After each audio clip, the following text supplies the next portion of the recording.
చర్ల మండల హెడ్ క్వార్టర్లో చిన్న గేట్ దగ్గర ఈ పూసల రాము అనే అతను అల్లం వెల్లుల్లి పేస్ట్ కల్తీది అమ్ముతుండని చెప్పి ఇన్ఫర్మేషన్ వచ్చింది.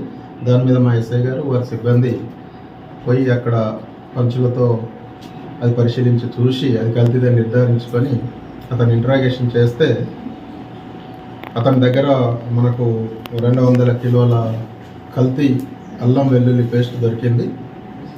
అట్లనే అతను అది ఎక్కడి నుంచి తెచ్చినామనంటే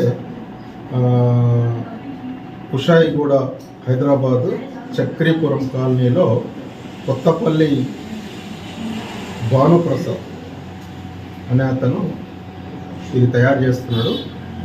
నేను అక్కడ నుండి తక్కువ ధరకు కొనుకొచ్చి ఇక్కడ ఎక్కువ లాభాలకు అమ్ముకుంటున్నానని ఇతను చెప్పడం జరిగింది. ఎవరు పూసలరావు. సో ఈ పూసలరావును తీసుకుపోయి అక్కడ కూడా వాళ్ళ భానుప్రసాద్ కొత్తపల్లి భానుప్రసాద్ వాళ్ళ ఇంటికి పోయి వాళ్ళ గోడౌన్లో చెక్ చేస్తే మనకు అక్కడ కూడా ఈ అల్లం వెల్లుల్లి పేస్ట్ 270 కేజీలు దొరకడం జరిగింది. తర్వాత దానిలో ఉపయోగించేటువంటి 40 కేజీల వెల్లుల్లి తక్కువ క్వాలిటీ ఖరాబ్ అయింది, చెడిపోయిన వెల్లుల్లి 40 కేజీలు కూడా సీజ్ చేసుకోవడం జరిగింది. 270 కిలోల వెల్లుల్లి పేస్ట్ సీజ్ చేయడం జరిగింది. తర్వాత 1.5 కేజీ సిట్రిక్ యాసిడ్, తర్వాత నిమ్మ ఉప్పు 2 కేజీలు, తర్వాత 100 ml ఎస్టిక్ యాసిడ్ అక్కడ సీజ్ చేయడం జరిగింది.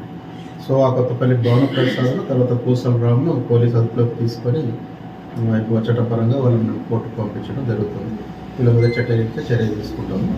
నేను ఈ సందర్భంగా మండల ప్రజలందరికీ పోలీస్ తరఫున విజ్ఞప్తి ఏంటంటే ఇట్లాంటి కల్తీ వస్తువులు అమ్మే వాళ్ళని గుర్తించి మీరు పోలీసుకు సమాచారం ఇస్తే మేము చట్టపరంగా వాళ్ళ మీద చర్య తీసుకుంటామని చెప్పి తెలియజేస్తున్నాను.